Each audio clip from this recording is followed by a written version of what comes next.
CJ, CJ, Oh, welcome back to another episode of Tailgate with the Tullys. I'm CJ, I'm Ryan. and we have a big conference championship weekend ahead of us. We have the Birds taking on the Commies, and we have the Bills taking on the Chiefs. Going to be a great weekend. Ryan, what are your thoughts on the Birds this week? Well, I'm feeling pretty good as an Eagles fan. You got them earlier in the season. You beat them the second game. They did win, which makes you feel a little bit more confident. You won two. Usually, you don't beat a team twice, let alone three times. So that would have scared me a little bit. But another thing I liked is that in the game we lost, we did not have Jalen Hurts the whole game. So that kind of is a little bit refreshing. Like they did come back and I win. will say, are you a little worried about Jalen Hurts' health this week? Um, I'm not too terrified of it just because we have so many pieces around him. We have Barkley who can just tear up the ground game, and I think that we really need to get the pass game more involved here, like with even like quicker passes and stuff, not just waiting for everything to develop. Especially if Jalen Hurts isn't 100% to go. Like if he's still a little iffy, I would try and do some quicker passes to get the ball out more, not let him take as many hits. But I know that's not the kind of offense that the Eagles run. They do screen passes every once in a while, but it's not. I think especially last week they were waiting for bigger plays to develop, and I think with Jalen's injury, you would want quicker passes out, maybe dump offs to Barkley a little bit more. Screens to Goddard. Goddard is very good at taking the screen passes for big chunks of yards. He's a big body, so I'd like to see more of that from the Eagles offense. So I don't know if you have any thoughts on like what the Eagles need to do to win. Yeah, I do know. I think we've talked about before that the Eagles need to run the ball, given that the Commanders do not play well against the rush. So I think that's something that the Eagles really need to do. Also, just the way that you could see Mike Evans kind of destroy Marshawn Lattimore throughout their game against the Bucks. I think that's something that Brown could take advantage of, and I do think you need to get Brown and Smitty more involved. You haven't necessarily needed them yet in the playoffs, but coming down to the wire, I want to see them get more involved. If we do win this week, we do go to the Super Bowl, and you don't want to go into the Super Bowl having your top two receivers not getting the ball throughout the playoffs and then going in there a little cold. I know even heading into the playoffs, Hurts and Brown didn't have too many practices together, just given the injuries of both of them and wanting to give them rest. So I think getting them some snaps within this game is really important. I know you're going to want to run the whole offense through Saquon, but I do think you need to dish it off. Do you worry when it comes to Brown and Smith that they might be a little rusty if they're getting the ball targeted? I know Smith, I think, has had 9 or 10 catches. Brown's only had three for 20 yards. Like, do you worry that that's going to be something like this Eagles team can't do? Like, because for me, it's kind of like you play the position like you're not really rusty. Mhm. Really, like you like that's your job is like you catch football. So I'm not too concerned, especially because we are such a run offense. Like, I think that they kind of realize that, and so like to me, I think that like you can't be rusty. Like, do you think that that is a factor?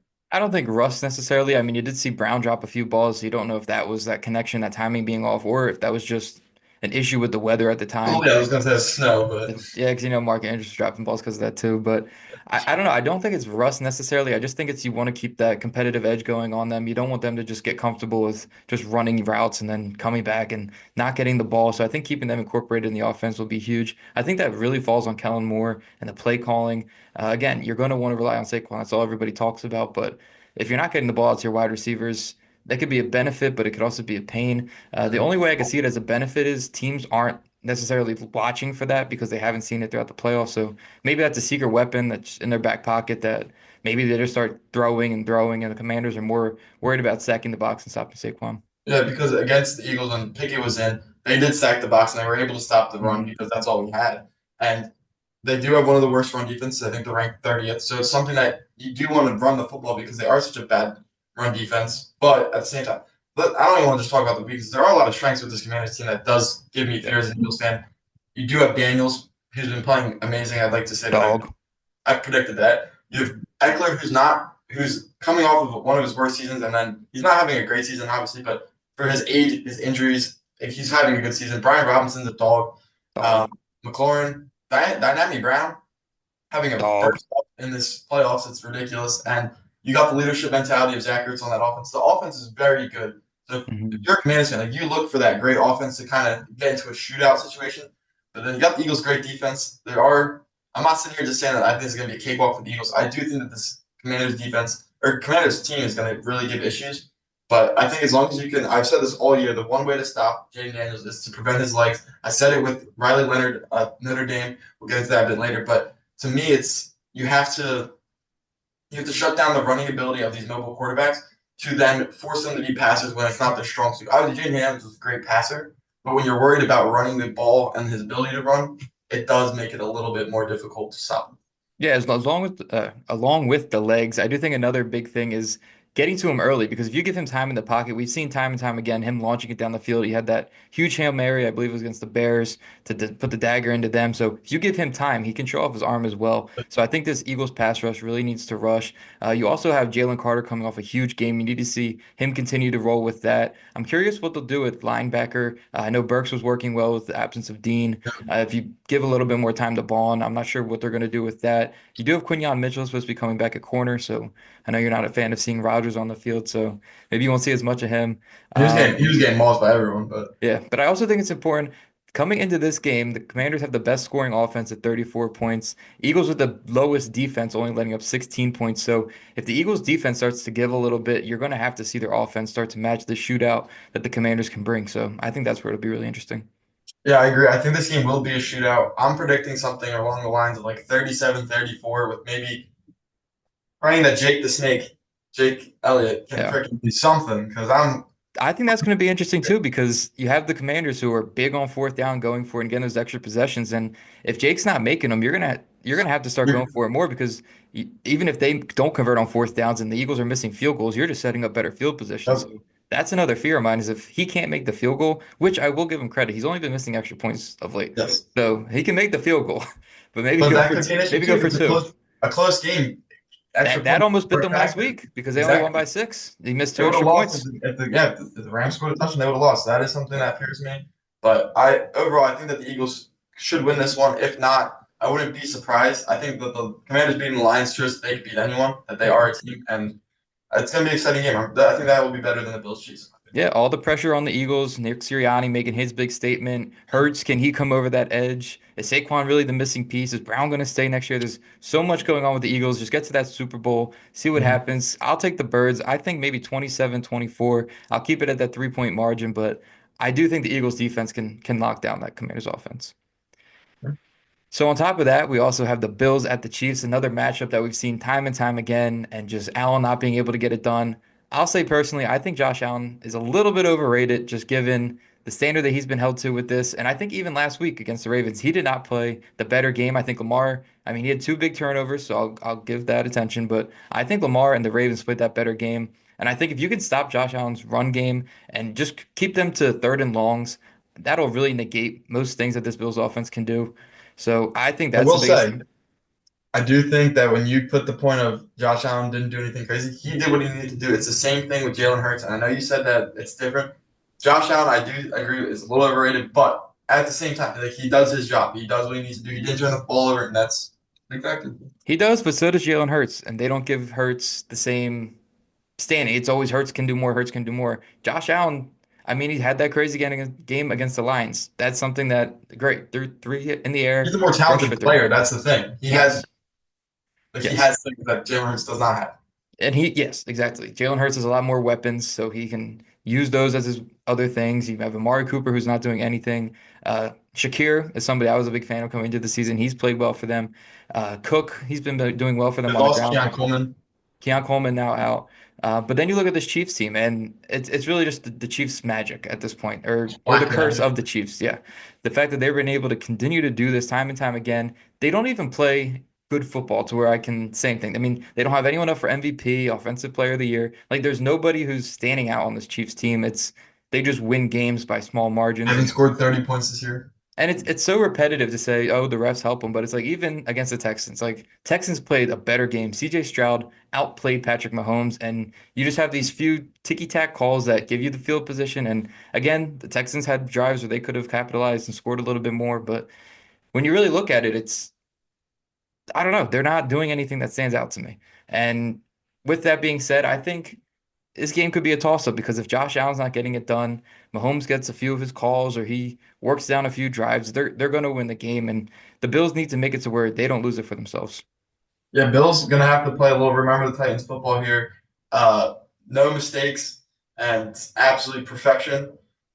Defense has to play perfect. No stupid calls. Don't let them gain another yard. Just absolute perfection on defense. No stupid hits. But if you're They going, had a like I big said, DeMar Hamlin game. yeah, whatever.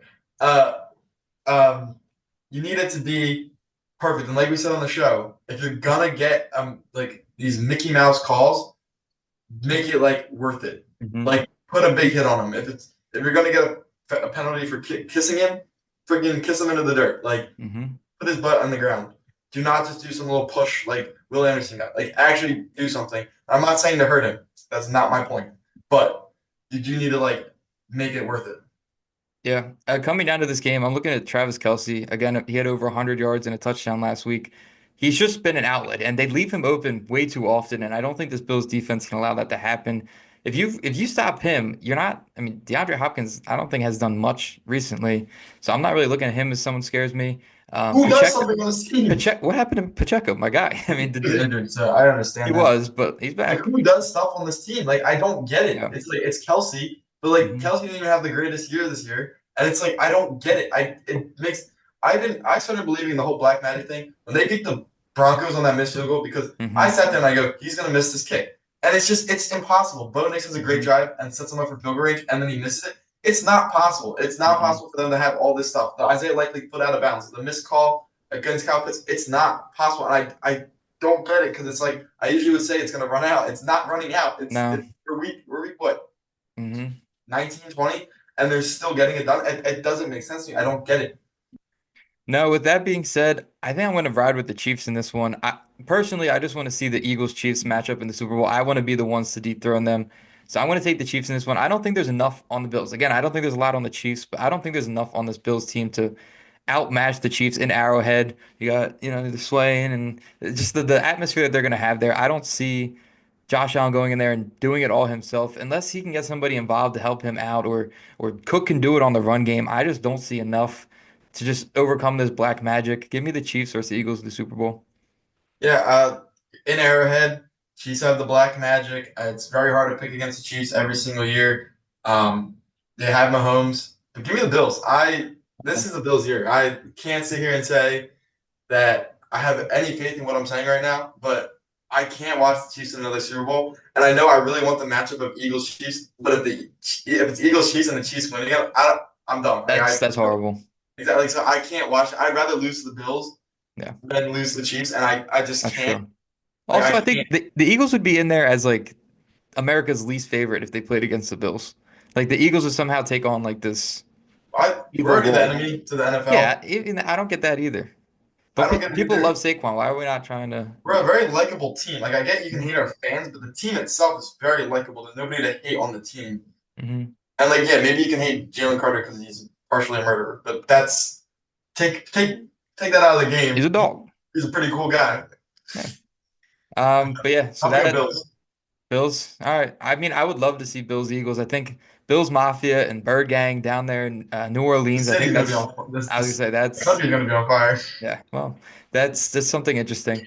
Um, Now, I do want to recap the college football season. This was our first year really covering college football. You did have the first 12-team college football format this year. It was really fun, honestly, to Mm-hmm. be a part of it. We did go down to a college game day and get tailgate with the Tullys on the Did. TV on Sports Center, so that was cool. I just think a lot of being at games. I mean, I've been to a few Penn State games, did go to the Penn State SMU game, so really being a part of the college football atmosphere this year, it did really encourage me to pay attention more. And again, rooting on Notre Dame was a lot of fun. Oregon going undefeated as somebody I had as the one seed was really cool to see. You did have Ohio State pull out the win over Notre Dame. Notre Dame did make it a game towards the end of this regulation, so a little fight from the Irish, but there was no way they should have gone one drive down and then completely forgot how to play football. Yeah. No, I agree. This was my first year really watching college football. I wasn't as invested in it as you, obviously, but I still really enjoyed watching the games I did watch. Like you said, we were both at the Penn State Ohio State game for the college game day, and that was a great thing. I think even just the fact of the way that like Pat McAfee has really brought game day alive, and Yeah. like they brought Saban on, and they had the guest pickers who were all fun. Like that whole aspect really makes it enjoyable to watch, and it made it easier for me to watch, especially when I really usually didn't care about the college players because like they weren't in the NFL yet. So like getting into it this year and learning players' names, learning about teams, doing the stats and all, like it really made it fun, enjoyable to watch. NIL, What'd you say? NIL deals. Yeah, NIL deals. You have all these things, the transfer portal. You have all Mhm. these things that aren't really factors in the NFL. Like you don't have like a game day atmosphere that like you do at college games. Like being at the obviously I didn't get to go in the game. I'm a little cheap. I didn't want to buy a ticket, but like getting just the atmosphere of that like game day and like the people doing the Penn State, like that was just something like I've never experienced at a sporting event. Like obviously the Phillies playoff game is like crazy, but like that for a football game and like a college game too, like not professional. It's insane, and it's really cool. Like you said, the college football playoff was really big this year. It was expansion. A lot of teams got involved, and I thought that was cool too. New fan bases, new colleges that you really didn't like know a lot about The before. Big Ten took over. Yeah, Big Ten took over a division that all year long. SEC who? SEC who?